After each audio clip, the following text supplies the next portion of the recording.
Assalamu alaikum. Let's discuss some numerical from chapter number 2. The numerical 1 states that a vertical piston cylinder device contains water and is being heated on the top of a range.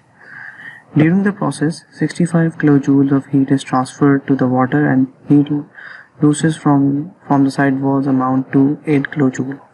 The piston rises as a result of evaporation and 5 kilojoules of work is done by the vapors. Determine the change in the energy of the water for this process. Now देख लेते हैं इस problem को, देखते हैं इसको line by line कि problem क्या है। हमारे पास एक वर्टिकल पिस्टन सिलेंडर डिवाइस है जैसे हमने डिस्कस की थी क्लास के अंदर, थ्योरी के अंदर, जिसके अंदर वाटर है। हो ये रहा है कि वाटर को हमने हीट किया है और जो पिस्टन सिलेंडर डिवाइस है वो एक रेंज के ऊपर रखी हुई है। रेंज मीन्स के एक स्टोव है या चूल्हा है, और उस प्रोसेस के दौरान क्या हो रहा है कि 65 किलो जूल्स जो एनर्जी है, हीट है, वो स्टोव से पानी में जा रही है। मतलब पानी में इतनी हीट इन हो रही है। साथ साथ heat losses from the side walls amount to 8 kilo joules. कितनी एनर्जी लूज कर रहा है वो साइड वॉल जो आपके पास पिस्टन सिलेंडर डिवाइस है वो है 8 किलो जूल की। The piston rises as a result of evaporation. अब since it's a piston cylinder device, जो पिस्टन है वो ऊपर की तरफ जा रहा है क्योंकि वाटर जो है बॉयल हो रहा है, और जो वर्क डन हो रहा है उस पिस्टन का वो है 5 किलो जूल्स का, जो वेपर्स कर रहे हैं।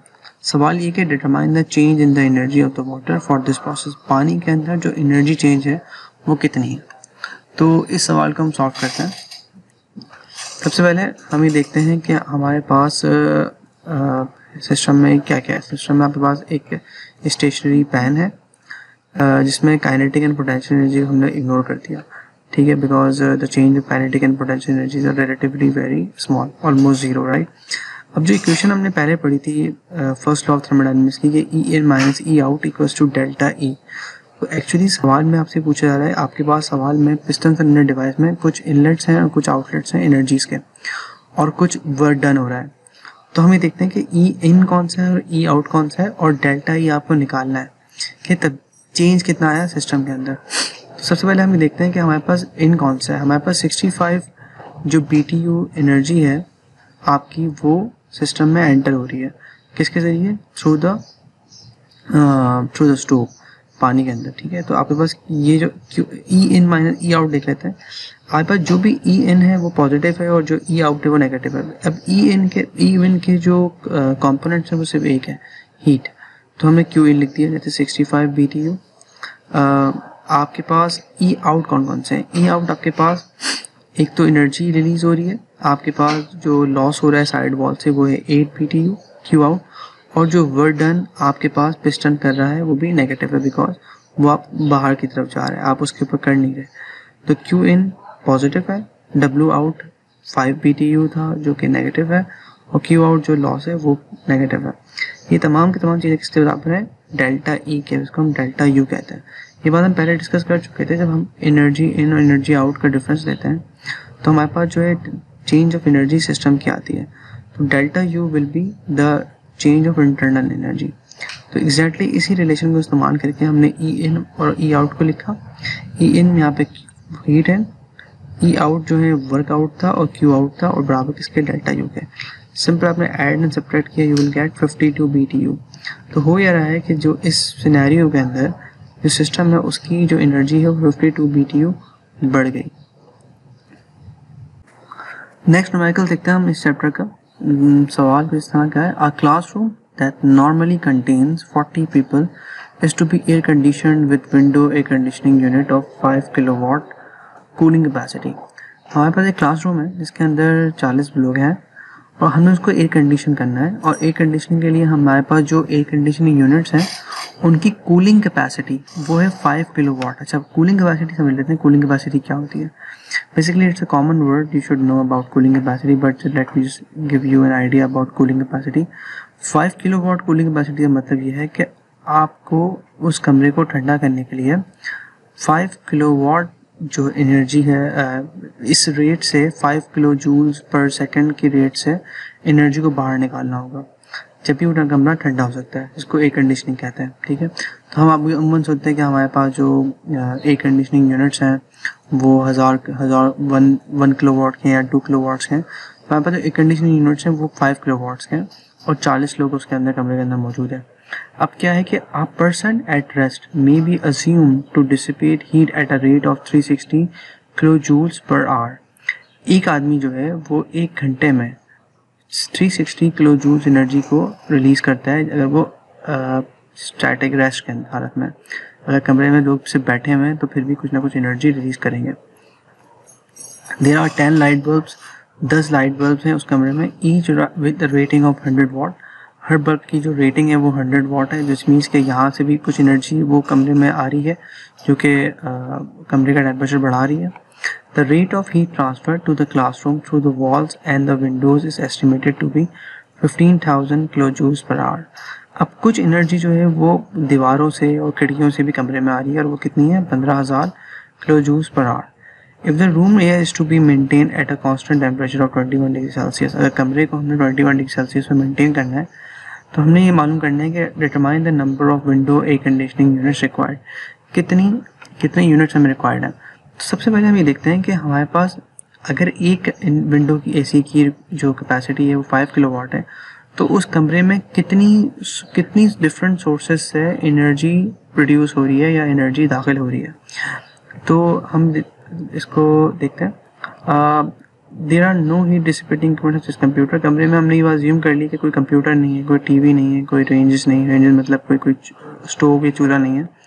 तो जो कूलिंग लोड है मतलब कि कितनी एनर्जी जो कूलिंग लोड है जितनी एनर्जी निकालनी है कमरे से वो किस किस की वजह से हो रहा है।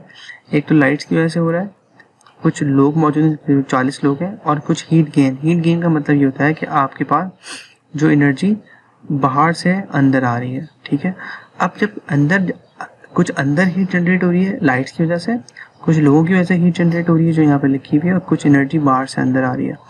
अब हमें इन तमाम एनर्जी को बाहर निकालना है ताकि हम टेम्परेचर को 21 डिग्री पर मेंटेन रख सकें। सबसे पहले हम ये देखते हैं कि हमें कितनी एनर्जी पर यूनिट टाइम जो है वो ये डिसिपेट कर रहा है। हमारे पास 10 बल्ब थे, हर बल्ब जो है वो 100 वाट प्रोड्यूस कर रहा है वो पावर। तो 1 kilo 10 times 100 equals to 1000 which is 1 kilo वाट।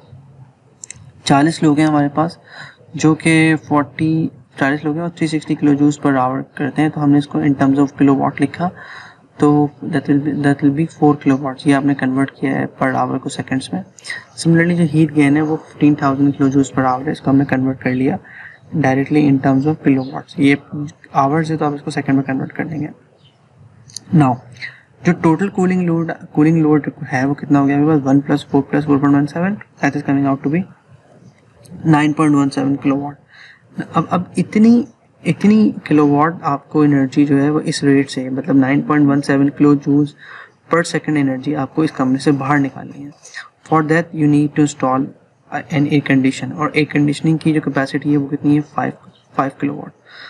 तो अगर मैं इसको डिवाइड करता हूँ, इतनी रिक्वायरमेंट है और एक यूनिट जो है 5 किलोवाट का है, अगर डिवाइड करता हूँ तो मेरे पास नंबर आ रहा है 1.83। मतलब मुझे 1.83 कंडीशनर चाहिए उसको एनर्जी को उस टेम्परेचर को मेंटेन करने के लिए। But since 1.83 is not a whole number तो हम उसको 2 यूनिट्स कंसिडर कर लेते हैं। मतलब इस कंडीशन में 40 लोगों के कमरे को जिसमें 10 बल्ब लगे हुए हैं और कुछ एनर्जी बाहर से भी आ रही है, उसको मेंटेन करने के लिए यू नीड 2 यूनिट्स जो कि 5 किलोवाट्स के ऊपर काम कर रहे होते हैं। आई होप दिस आपको क्वेश्चन क्लियर होगा। अगर आपको कोई सवाल है तो you can ask me in the classrooms inshallah. Let's see another numerical from chapter number 2. This is numerical number 3. In the previous video we discussed 2 numericals from chapter number 2 about energy and work analysis. Now let's see another numerical. It says that a 60 watt fan of a central heating system is to circulate air through the ducts. हमारे पास एक 60 वाट का fan है जो एक central heating system में air को circulate करता है। The analysis of the flow shows that the fan needs to raise the temperature of air by say 50 pascals to maintain the flow. अच्छा, एनालिसिस से हमें ये बात मालूम हुई है कि जो फ़ैन है वो एयर का प्रेशर जो सर्कुलेट कर रहा है सिस्टम के अंदर उसको 50 पास्कल्स मेंटेन करना पड़ता है उसका डिफरेंस, ताकि फ़्लो जो है वो सर्कुलेट होता रहे। 50 पास्कल जो है वो एयर का प्रेशर डिफरेंस है ताकि एयर सही से सर्कुलेट हो सके। The fan is located in a horizontal flow section whose diameter is 30 centimeters at both the inlet and outlet। जो फैन है वो एक फ्लो सेक्शन के अंदर इंस्टॉल्ड है जिसका इनर एंड आउटर डायमीटर जो है इनलेट एंड आउटलेट पर 30 सेंटीमीटर है। Determine the highest possible average flow velocity in the duct, maximum velocity कितनी हो सकती है। ओके तो इस सवाल में हमारे पास जो चीज़ें मौजूद हैं पहले उसको देख लेते हैं। हमारे पास एक फ़ैन है जिसकी हमें वोल्टेज दी हुई है कि फ़ैन कितना वर्क कर रहा है। हमारे पास ये पता है कि एयर में कितना प्रेशर डेल्टा पी हमें चाहिए, और हमें ये पता है कि जो डक्ट है उसका डायमीटर इनलेट आउटलेट डायमीटर कितना है, और निकालना हमें क्या है फ्लो वेलोसिटी। तो सवाल को हम समझते हैं, आगे सॉल्व करते हैं। सबसे इंपॉर्टेंट बात है कि पहले हम देखते हैं कि आपके पास ये डक्ट है, इस डक्ट में ये इनलेट है, ये आउटलेट है, ये फ़ैन इंस्टॉल्ड है, और जो डेल्टा पी है वो 50 पास्कल। डेल्टा मतलब फ़ैन जो है, याद रखिएगा कि फ़ैन जो है एयर को प्रेशराइज करता है। फ़ैन जो है वो एयर को डेल्टा पी उसको एनर्जी डेल्टा पी प्रेशराइज कर रहा है। हम अगर एनर्जी बैलेंस लगाते हैं तो उसका सिंपल रिलेशन है कि E dot in minus E dot out बराबर है delta E system on delta T. अब जब स्टेडी स्टेट सिस्टम है तो हमारे पास ये राइट हैंड टर्म जो है वो जीरो जाएगी, हमारे पास सिंपल क्या बचेगा E dot in minus E dot out. अब इस इक्वेशन को हम देख लेते हैं। तो पहली बात कि इस इक्वेशन के अंदर वन कौन सा है, पहला जो है वो 0.1 जो एयर है जिसमें जो कि किसी फ्लो के साथ आ रही है।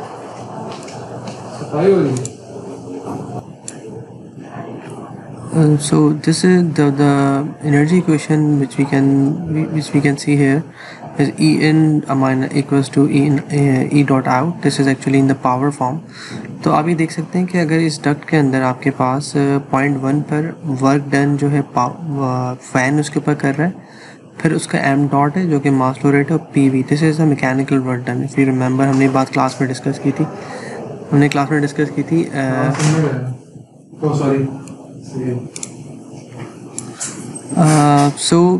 वी हैव हम यहाँ देख सकते हैं कि हमारे पास जो एनर्जी बैलेंस है E in dot equals to E out. यहाँ पे आप देख सकते हैं कि हमारे पास जो वर्क है ना वो हमारे पास in the form of fan work आ रहा है, और हमारे पास जो मैकेनिकल वर्क इनपुट है वो पी वी होता है, आपको फिर रिमेंबर। तो एम डॉट जो है मास फ्लो रेट है, पी जो है प्रेशर है, वी जो है वो वी, ये पूरी फर्स्ट टर्म जो है वो इनिशियल पोजीशन पर है, बराबर है M dot P V two के। अब आप गौर करो कि यहाँ पे अगर हम इसको राइट साइड पर ले जाते हैं तो हमारे पास क्या बनता है M dot P two minus P one into V, जबकि इसमें ये टर्म है वी मतलब ये बेसिकली स्पेसिफिक वॉल्यूम है। P two minus P one बन गया डेल्टा पी जो हमारे पास 50 पास्कल गिवन है, और इस यहाँ से हमारे पास वी डॉट निकल गया अगर हम वी डॉट को वी और एम डॉट को मल्टीप्लाई करते हैं। सिमिलरली अगर हम इग्नोर करते हैं तमाम आपके पास काइनेटिक या पोटेंशियल एनर्जी के लॉसेस जो कि यहाँ पे नहीं हो रहे, बहुत कम वेलोसिटी है, और साथ साथ हम ये कह सकते हैं कि पोटेंशियल एनर्जी तो already zero because height similar है। तो यहाँ पे हम इस रिलेशन से हम वी डॉट निकाल सकते हैं। वी डॉट बेसिकली आपके पास क्या आया, वॉल्यूमेट्रिक फ्लो रेट जो कि 1.2 मीटर क्यूब पर सेकेंड है, और वॉल्यूमेट्रिक फ्लो रेट बेसिकली किससे बराबर होता है वेलोसिटी टाइम्स एरिया के। तो यहाँ से हमारे पास वी मैक्स आ गया, डिवाइड किया हमने उसको ए सी के साथ जो कि हमारे पास कहाँ से निकला, जो डक्ट का डायमीटर था 30 सेंटीमीटर, वहाँ से हमारे पास एरिया आ गया, and from there we calculated the maximum velocity. So I hope ये सवाल आपको क्लियर हो गया होगा। अगर आपको कुछ if you have any question you can ask me in the class, और we can discuss it later inshallah. Moving further, हमारे पास एक और सवाल है। We have a electric power is to be generated by installing a hydraulic turbine generator at a site 70 meters below the free surface of a large water reservoir that can supply water at a rate of 1500 kilograms per second steadily. We have a hydraulic turbine generator जो कि 70 metre height पर नीचे high install हुआ है, ऊपर से पानी जो है वो पर हिट कर रहा है और टर्बाइन चल रही है, इसका जनरेट कर रहा है कुछ वो इलेक्ट्रिसिटी। जो फ्लो रेट है वो है 1500 किलोग्राम पर second. If the mechanical power output of turbine, अगर टर्बाइन का मैकेनिकल आउटपुट 800 किलोवाट है और इलेक्ट्रिक पावर जनरेशन जो है वो 750 किलोवाट की है। ये कम क्यों है, बिकॉज टर्बाइन में कुछ लॉसेस होंगे और जनरेटर जो है वो थोड़ी सी कम पावर जनरेट करेगा because it's not 100% efficient. Determine the turbine efficiency and the combined turbine generator efficiency of this plant, neglect the losses in the pipe. तो हमें एफिशिएंसी निकालनी है, कंबाइंड एफिशिएंसी निकालनी है, जिसके लिए हमारे पास 750 किलोवाट की पावर आउटपुट गिवन है, और हमारे पास टरबाइन की एफिशिएंसी निकालनी है जिसके लिए 800 किलोवाट गिवन है। Now the thing is that हमारे पास हमें ये निकालना है कि हमारे पास कितनी एनर्जी इनपुट हो रही है। उसके लिए हमें पता है कि हमारे पास कुछ रिजर्वायर की हाइट है जिसकी वजह से कुछ पोटेंशियल एनर्जी कन्वर्ट होगी, उसको हम देख लेते हैं। फर्स्ट ऑफ ऑल हम पोटेंशियल एनर्जी निकालते हैं पर यूनिट मास। तो 9.81 GZ, यहाँ पे m क्यों नहीं आया, बिकॉज हम उसको पर यूनिट मास निकाल रहे हैं सॉरी। और यहाँ पे हाइट जो है वो 70 मीटर्स है। In terms of kilo joules हम निकालते हैं, ये इन टर्म्स ऑफ जूल आएगा तो हम उसको किलो जूल में कन्वर्ट कर दिया डिवाइड बाय 1000 करके। नाउ अब हम अगर इस एनर्जी को मल्टीप्लाई कर देते हैं m डॉट से तो हमारे पास क्या आएगी, पावर आ जाएगी। इफ़ यू रिमेंबर मैंने ये बात डिस्कस की थी क्लास के अंदर कि m डॉट जो है वो किलोग्राम पर सेकंड होता है, और हमारे पास ये किलो जूल्स पर केजी है, तो केजी से केजी कैंसिल होगा और किलो जूल पर second gives you the power. तो ये वो पावर है जो बेसिकली हमें इनपुट मिल रहा है फ्रॉम द रिजर्वायर। अब हमारे पास हमें निकालनी है एफिशिएंसी। तो इलेक्ट्रिक टरबाइन जनरेटर जो कंबाइन दे रहा है वो 750 किलोवाट दे रहा है, और जो मैकेनिकल एनर्जी हमें मिल रही है इन द फॉर्म ऑफ जो मैकेनिकल एनर्जी मिल रही है हमें, जो फ्लूइड हमें दे रहा है वो बेसिकली कितनी है, 1031। तो आउटपुट नीचे आता है, इनपुट ऊपर आता है, सॉरी आउटपुट ऊपर आता है, इनपुट नीचे आता है, तो the input should be greater than the output. तो हमारे पास 72.7% है। टरबाइन का एफिशिएंसी चेक लेते हैं। हमारे पास टरबाइन का आउटपुट जो है वो 800 किलोवाट है, और उसका जो इनपुट है वो हमारे पास वही सेम एनर्जी जो वाटर सप्लाई कर रहा है, that is 1031 kilowatt, is coming out to be 77.6%. This efficiency cannot be greater than 100%, otherwise ये सवाल गलत हो जाएगा। अदरवाइज आपने कोई गलती की होगी, क्योंकि डिनोमिनेटर हमेशा छोटा होगा डिनोमिनेटर के मुकाबले में। Another numerical from the same chapter. An oil pump is drawing 35 kilowatt of electric power. Now we have a pump जो कि 35 किलोवाट इलेक्ट्रिक पावर ले रहा है। देखिए पंप चलता है इलेक्ट्रिक बिजली से, ठीक है, और पंप फिर पानी के ऊपर कुछ काम करता है, वर्क करता है, तो विच मीन्स के पंप का इनपुट जो है वो इलेक्ट्रिक एनर्जी है या इलेक्ट्रिक पावर है, और पंप का जो आउटपुट होता है वो बेसिकली वो एनर्जी होती है जो वो वाटर को या किसी भी फ्लूइड को सप्लाई कर रहा है। Now the pump is drawing 35 kilowatt of electric power while pumping oil चल रहा है उस पंप के अंदर, वो पंप ऑयल को पंप कर रहा है, और ऑयल की डेंसिटी जो है वो 860 किलोग्राम पर मीटर क्यूब है at a rate of 0.1 metre cube per second. उसका वॉल्यूम फ्लो रेट गिवन है कि 0.1 मीटर क्यूब पर सेकेंड वो रेट से पंप कर रहा है। The inlet and outlet diameter of the pump pipes are 8 centimetre and 12 centimetre. हमें पर inlet and outlet diameter given है।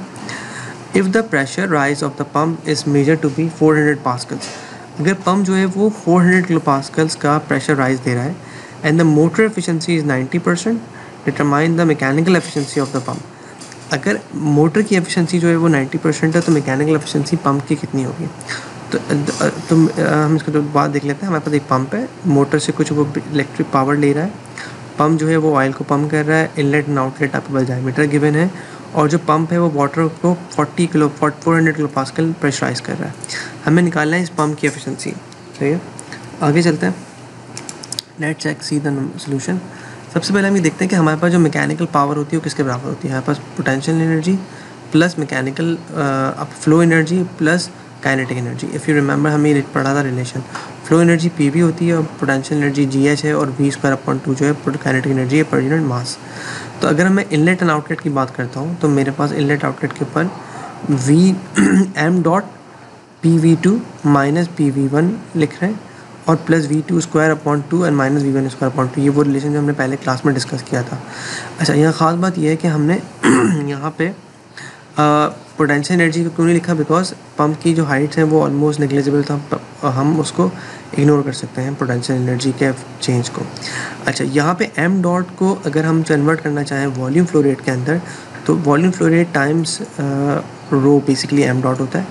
तो मैं मल्टीप्लाई कर देता हूँ उसको रो के साथ, तो आपके पास ये जो स्मॉल v है ये बेसिकली क्या बन जाएगा आपके पास, रो, राइट। तो आपके पास इस इक्वेशन में चेंज कर दिया आपने, इन टर्म्स ऑफ v डॉट ले आया आप, ठीक है। आपने यहाँ से रो के साथ डिवाइड किया तो आपके पास v, ये स्मॉल v जो है 1/रो होता है बेसिकली, तो कैंसिल आउट हो गया। यहाँ से थोड़ा सा आपने इसको राइट लेफ्ट जो है वो थोड़ा सा अरेंज किया, तो हमारे पास एक रिलेशन बन गया कि डेल्टा E जो कि मैकेनिकल फ्लूइड पावर है जो कि पंप फ्लूइड को दे रहा है, उसका रिलेशन ये चीज़ है, ठीक है। नाउ हम देखते हैं कि हमारे पास इनिशियल वेलोसिटी कितनी है, इनलेट वेलोसिटी। हमारे पास इनलेट वेलोसिटी कैसा है कि v1 equals to v dot, जो आपके पास 0.1 मीटर क्यूब पर सेकेंड है, और अपॉन एरिया जो है इनलेट एरिया आपके पास कैसे निकलेगा, पाई d1 स्क्वायर अपॉन 4।